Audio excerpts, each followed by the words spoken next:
Hello, my name is Dr. Kyriakidis. I would like to thank IVF Bubble for the opportunity to discuss today a very important matter. Male infertility is a very important and very integral part of IVF treatment. I have with me a very good colleague, our senior embryologist, Mr. Achilleas Papatheodorou. Hello. And we're going to discuss the current aspects of male infertility. I would like to thank IVF Bubble for this kind invitation, and thank you, Dr. Kyriakidis, for the introduction. Achille, we regularly welcome many questions in our offices from men that are about to start their IVF treatment on when they should have their first sperm test. The clinical answer is that any couple that is trying to conceive for more than 1 year should be thoroughly examined and checked for any problems that could cause difficulty. Sperm is one of these tests. How is sperm evaluated these days? What are the current tests that we have available? Well, first of all, I have to say that the sperm test is an essential test for a couple that is under investigation for infertility.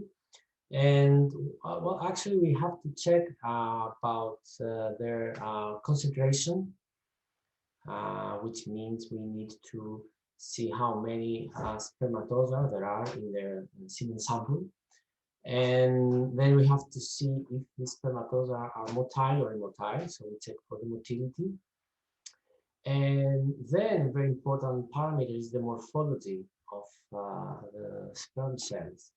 And there are specific guidelines from World Health Organization about the testing of sperm samples, and there are specific parameters and specific limits that we need to well, for sperm, in order to consider normal, it needs to be above those limits. So when we test the sperm, we check whether we are above these limits, and then we can consider it as a normal sperm sample, or a sperm sample that is in the limits, or well, lower, an abnormal sperm sample. So basically, the man will need to provide the sperm sample, yeah, and we try to see how much spermatozoa is contained in the sample. We try to see how they move and how they look, how they appear. Exactly. Yes. So the man will need to abstain for a couple of days, and then he provides the sperm sample, which is then analyzed. And the sperm, usually one sample is sufficient to do the semen analysis and also to do a sperm culture, a semen culture, which in this case we try to distinguish whether there is any bacteria inside the sample. Yes, it's very important to see also and have a test for culture. Because maybe there's a possibility of bacteria. This bacteria could induce more infertility problems in the couple. And there are a lot of research saying that when there is bacteria in the semen sample, this could affect sperm concentration, motility, and morphology. Mm-hmm. So it's important to test the sperm for any microorganisms, I would say. Do you think that if there is any bacteria present inside the sperm sample, this could also affect the fertilizing capacity of the sperm? It could affect it, yes. Well, when there are when we do the laboratory procedures, we try to remove all the semen liquids that where this bacteria live, in order to isolate only the sperm cells and do the fertilization using only sperm cells, free from any bacteria. But generally, we've seen that when the sperm samples are free of any bacteria, the fertilization rates are higher. That's very good. So this is where doctors come in, and when we find that a man has a positive sperm culture and needs to undergo treatment, we start early. We start even before the woman starts her part of the treatment, in order to achieve a more, let's say, sterile sample on the day of the egg collection and the fertilization. And I guess you need to give some time in case that there is any bacteria, to give some time for man to take an antibiotics and to repeat to do another culture test and be able to go for a treatment without any bacteria. Let me add here that antibiotic treatment, even during the or around the period of the egg collection, does not at all affect spermatogenesis.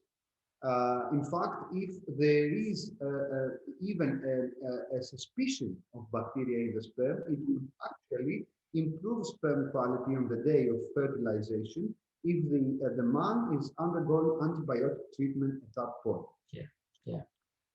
So this is a more quantitative way to evaluate the sperm. We do the sperm test, we see the initial result may show us some problems, but they can lead up to a normal sperm sample. But knowing that some couples have several unsuccessful rounds and failed transfer, we try to move one step forward and try to, in a more quality-oriented evaluation. And we come to the DNA fragmentation and the fish of the sperm. These are a more a look into the quality and this fertilizing capacity of the sperm, and also how the embryos will develop later on. Yeah, that's true. Is it necessary for a man to have a DNA fragmentation index before they start IVF? Well, I would recommend to look for any DNA fragmentation in sperm samples. You know, there are several cases where the sperm is fragmented, it is broken, and when an embryo is growing and at some point needs specific information from the DNA of the sperm. And if the DNA is broken, then the embryo cannot grow up, and at that point we see embryos in the laboratory where they arrest. Also, there are a lot of indications where when we have a lot of negative tests after a lot of IVF cases with negative results. These kind of cases, they have usually they have an increased DNA fragmentation index. So it is important to test for this phenomenon. And then there is also the fish analysis, where we look in a sperm sample and we're looking for aneuploidies in sperm cells. When we talk about aneuploidies, we mean that there is a wrong number of chromosomes in sperm. So at that cases, this kind of sperm will give more embryos with aneuploidies, and these embryos will result in no pregnancy or in miscarriages in the first trimester. So we would recommend to have a test like that in couples before treatment. And I don't know what's your opinion as a physician. Indeed, in my experience, when we have cases where we see either recurrent miscarriages or unexplained complications during the first trimester of pregnancy, and we try to search more thoroughly how the sperm looks, we find ourselves with problems with the DNA, it's an established knowledge at this point that a high DNA fragmentation or abnormalities with the consistency of the chromosomes shown through the FISH analysis can lead to miscarriages during the first trimester of pregnancy and also could lead to genetic abnormalities of the embryo. Mm-hmm. And this is why we, in EMBRYOLAB, we usually ask for the men to have these tests before they start their IVF journey, because we need to be prepared, basically, because there are some things that we can do laboratory-wise, and Achilles will tell us what we can do, but there are some things that we can do for ourselves before we start the treatment, basically to try and improve sperm quality. And these basically include changes with our lifestyle, changes with our everyday life, our bad habits that we may have during our daily routines. I strongly recommend that men and women should stop smoking when they are starting to consider IVF. And they're trying basically to conceive. They should improve the diet habits and their diet routine. They should increase their vitamin intake, daily exercise should also be increased in a way to improve well-being. And if I'm not mistaken, Achillea, your experience shows also that if you try with an antioxidative treatment before you start IVF, you see improvements with the sperm. Yes, that's why it is important to do this test in order to, if you see increased fragmentation index, then you can propose to this man to do an antioxidant treatment, which also has a lot of vitamins, and this treatment will last 3 months. And then in 90% of cases, we see an improvement in DNA fragmentation index. And then men come and they repeat the test, and we see a much better index. And this will give us the opportunity to have a better sperm available the day of the pickup. And we will have a better outcome in laboratory. And usually we have a higher blastocyst rate. And we've seen, of course, improvement in clinical pregnancy rates. So this is important to monitor DNA fermentation index. And if the index is not improved, then we might need to give more time with this kind of treatment. And at the end, if we see no improvement, there's another approach in these kind of cases. Good.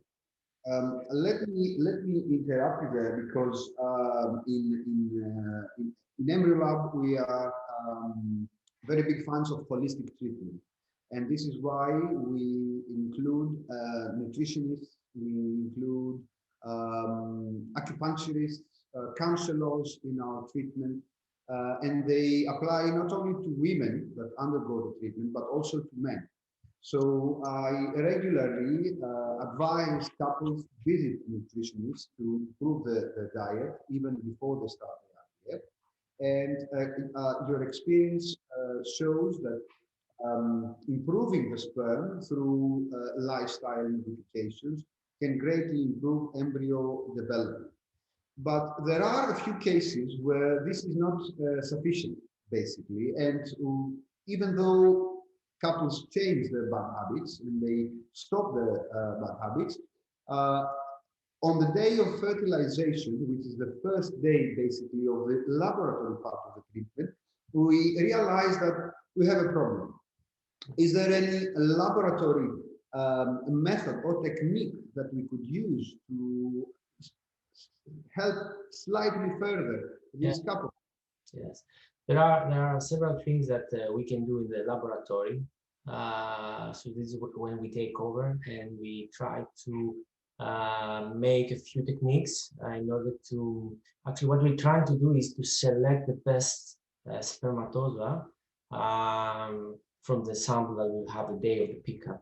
Well, one of the things that we do and we recommend to the couples when we don't have good sperm parameters is to use the EMBRYOLAB technique, which is, well, it's a specific microscope that has some lenses with that you can achieve high magnification, so we can look much better at the head of and then the morphology of the spermatozoa, and we can see some features that you cannot see with a normal microscope. So we can choose better microscope, and we've seen better fertilization rate, better blastocyst rate, and we've seen an improvement in clinical rates in many unexplained infertility cases. So that's what we're doing with these kind of cases in EMBRYOLAB. And well, we combine it with you know, with another with using also technology in our incubators. We have incubators with the technology of time lapse, which means that we monitor the embryos all the time, and we have videos with the embryos how they grow. So these kind of cases, we put it actually free of charge in embryoscopes, and we can see the development of the embryos, and we can distinguish which embryo is better than the other. And by doing this in combination also with EMBRYOLAB, we've managed to have much better clinical rates. And well, we had some cases where I can remember that they had 3 or 4 failed IVF attempts, and we managed to have, I remember last week, 4 beautiful blastocysts. And I can recall several cases that we managed to have a healthy baby by doing this, by using this approach. So when we see problems with the sperm, I want people to realize that it's not the end of the world for them. There are ways that we can help. There are ways that we can improve the sperm even before it reaches the laboratory, but there are also ways that we can improve its ability to fertilize and its function basically even after they give the sample. But before we close, I wanted to mention one last thing, which is also very, very important, because this is a way that we give hope to many couples and many men that face a more serious problem, and that's the problem of azoospermia. Basically, azoospermia is the absence, the total absence of spermatozoa from the ejaculatory sample. And in cases where we are dealing with azoospermia, the clinical part involves a testicular biopsy, which is basically the retrieval of sperm from the testis and the use of testicular sperm then for fertilization. This is not only a very sophisticated form of treatment for this man, because it involves a minor operation, but it's also a very sophisticated form of fertilization for our embryologists, because they need to seek the sperm inside the testicular tissue. They need to find mature sperm inside the testicular tissue, where, as far as I understand, it's hard to find in a tissue where it contains mostly immature spermatozoa, to find that mature sperm that will give you the correct embryo at the end. So our experience in EMBRYOLAB with more than 1,000 cases in the past 15 years have shown us that we have very good results with the testicular biopsy and the use of testicular sperm in the laboratory.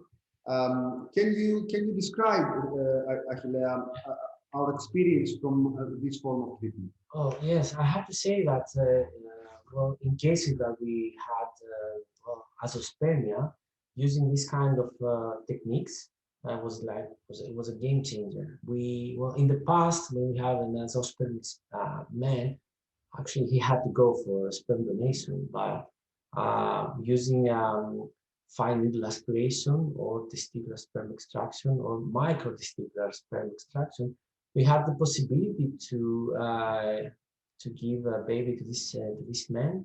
And yeah, as you said, in EMBRYOLAB we have like more than 1,000 cases in the last 10 years. And what can I say is that we have around 80% chances of finding spermatozoa in cases with azoospermia, which is a great number.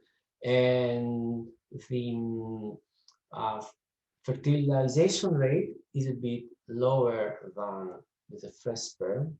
Instead of 80%, it's like 60-65%, and depending from the quality of the sperm that we will find. And but still, it's a very good number, and it can give us a lot of embryos in the laboratory.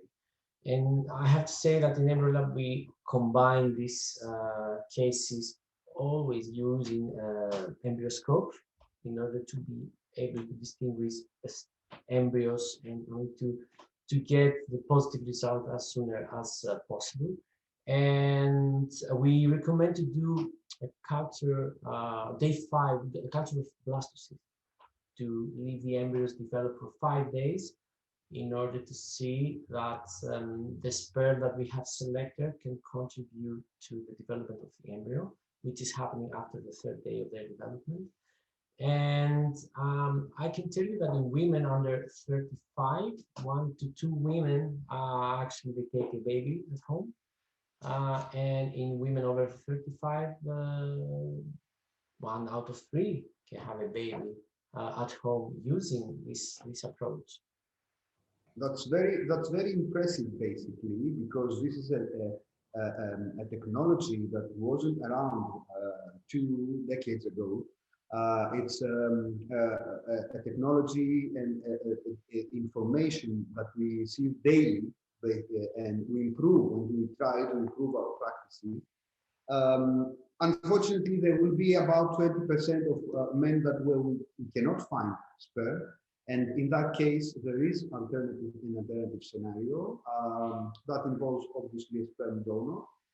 And this is why our clinic collaborates with all the major sperm banks in Europe. And we have available in our cryobank hundreds of samples, basically, of sperm donors that have been thoroughly tested and thoroughly screened before they have provided the sample.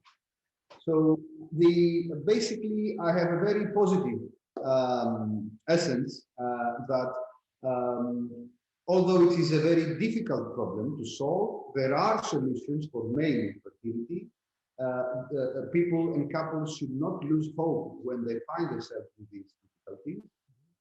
And this is the reason that we had our discussion today, basically, Achille.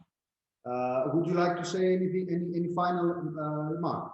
Well, I would like to say that all of these years in field of IVF actually was looking at women's infertility problems, and they were actually exploring a lot the men parameter, well, the parameter of male infertility or some hidden problems that hidden parameters that could affect the male infertility. But we have another different perspective in EMBRYOLAB, and we know how important is sperm and how important is to prepare the sperm sample in order to have better outcome and better clinical outcome. So we need to be prepared. So that's why we try to investigate it a lot before we start the treatment of the human. And there are a lot of things to do. We described some of them today. And in most of the cases, we can achieve great things, and we have really good results. That's what I would like to say. Don't lose hope. There are a lot of things that you can do. And we are here to help you. So, on my part, I would like to thank IVF Bubble again for the opportunity that was given to us to discuss today. And I would like also to welcome any couple that wants to have a fruitful discussion with me or with Achillea to meet with us in one of our future sessions, presentation sessions, either online or on site in central London when times allow. Thank you very much. Very much.